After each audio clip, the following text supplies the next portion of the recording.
Most people would just pay a fine and move on, but not me. When my HOA fined me for peacefully fishing at a lake my grandfather once helped build, they expected me to bow down.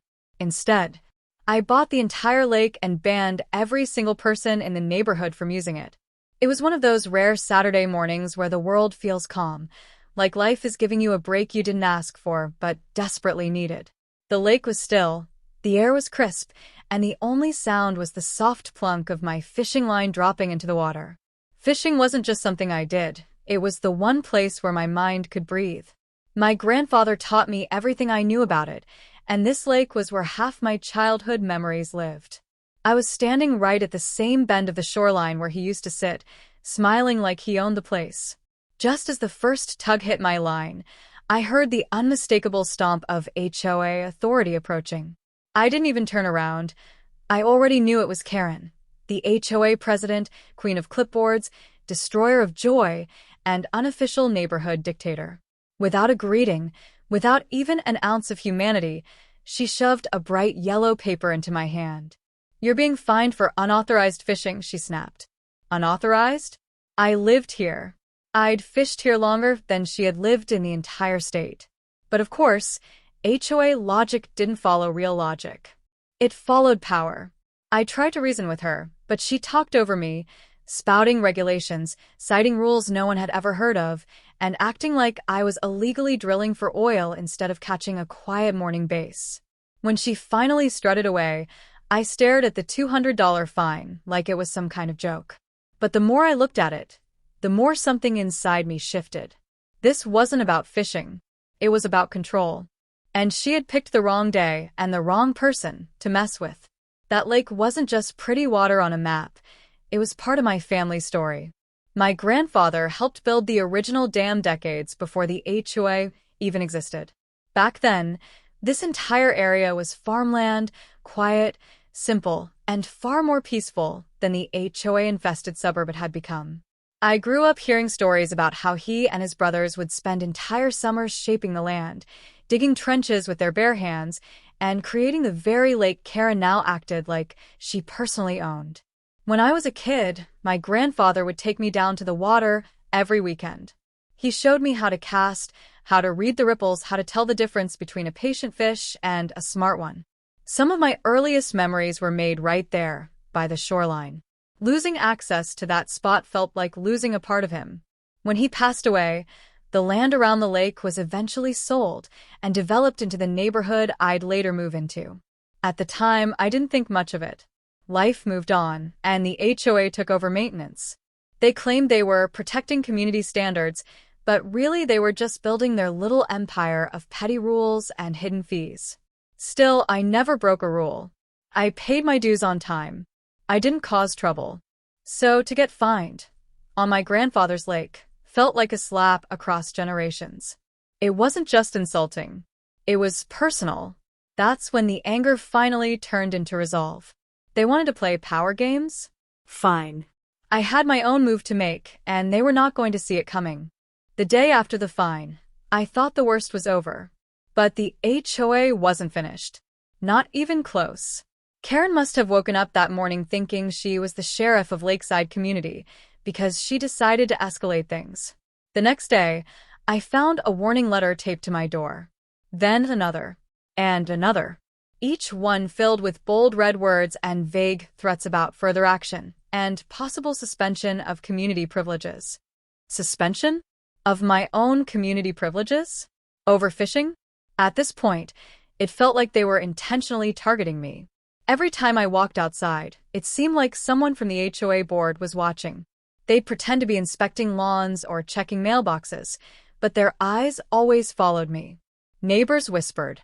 Someone even posted on the community page asking why I was breaking lake rules.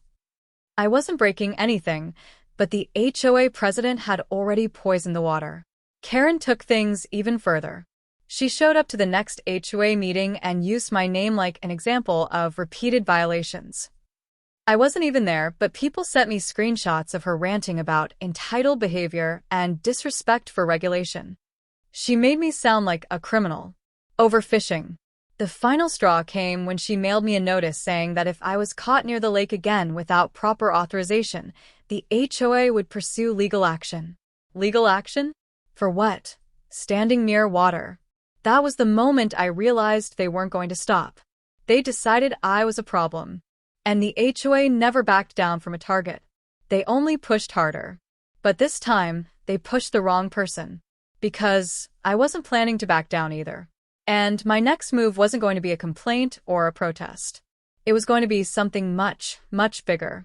The idea hit me randomly one night while staring at the fine on my kitchen table. I wondered, who actually owns the lake? Not who controls it. Who owns it? If I was using it illegally, then who is the legal owner? The next morning, I drove straight to the county land records office. The clerk probably thought I was weird for being so invested, but I didn't care. I asked for the lake's deed history. She printed a stack of documents thicker than my hand and wished me luck. I sat down at a table and started reading. At first, it looked normal. The land around the lake had been sold to developers 20 years ago. But something didn't add up. The sale documents referenced the shoreline, the surrounding lots, and shared access rights, but not the lake itself.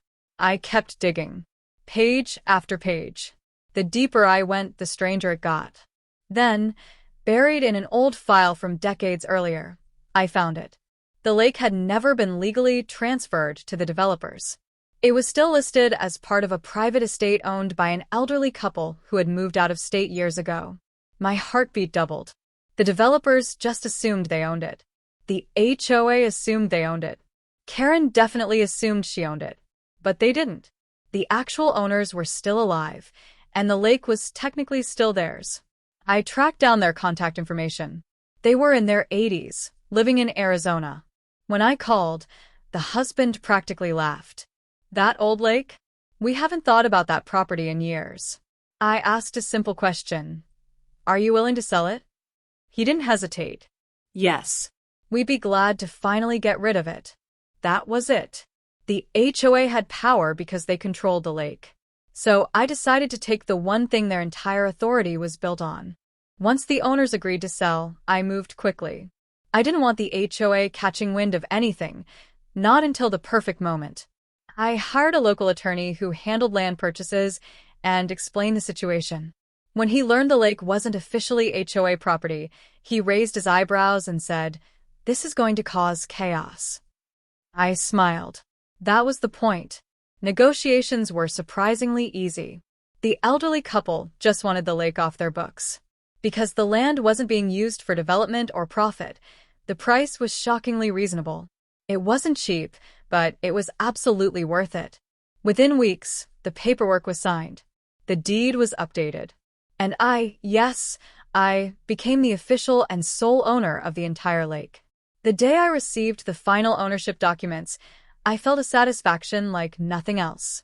Not because I wanted revenge, but because justice finally had a chance. Still, I didn't announce anything. Not yet. Timing mattered. HOA presidents thrive on control, and I wanted to take it from them at the perfect moment. I wanted them to think everything was normal. I wanted Karen to believe her petty war was going exactly how she planned. Meanwhile, I drafted new rules for the lake. Real rules. Fair rules. Respectful rules. And a few that would deliver poetic justice in the most satisfying way. Because if the HOA wanted to treat me like a violator, then soon the entire neighborhood would learn what it feels like to be on the other side of the fence. I didn't just buy the lake. I bought the power they thought they had over me. And now it was time to use it. A week later, I went right back to the lake, fishing rod, folding chair, cooler, everything. I wasn't hiding anymore. I was waiting. And right on schedule, I heard that familiar stomp behind me. "Karen, this is your final warning," she barked as she shoved another yellow slip toward me. "You are not authorized to fish here." I calmly folded the slip and set it on my cooler. "I'm fishing legally," I said. That sentence set her off like a firework. She went on a full rant about rules, violations, trespassing, and how she would personally make sure I faced consequences. That's when I stood up, reached into my bag, and pulled out a neatly folded document. The deed. I handed it to her, without saying a word. She scanned it, her lips moving as she read the lines.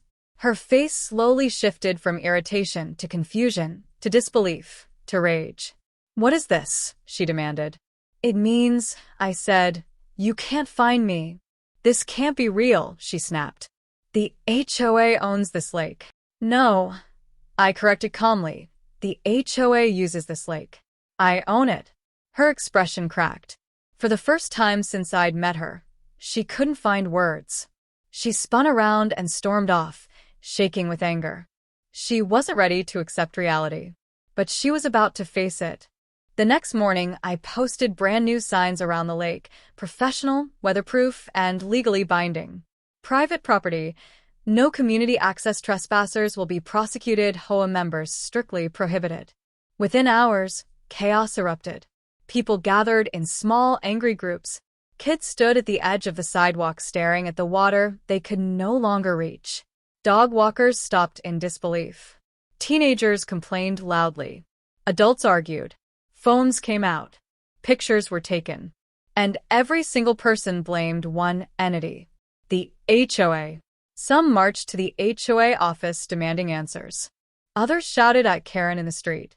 One neighbor yelled, "What did you do?" as she tried to defend herself. But the truth was right there on the news signs. They lost access because of her. That day, I received dozens of messages from neighbors, some angry, some apologetic, some begging for exceptions. I stayed polite, calm, and consistent. No exceptions. Private property. After years of HOA overreach, the power shift tasted like victory.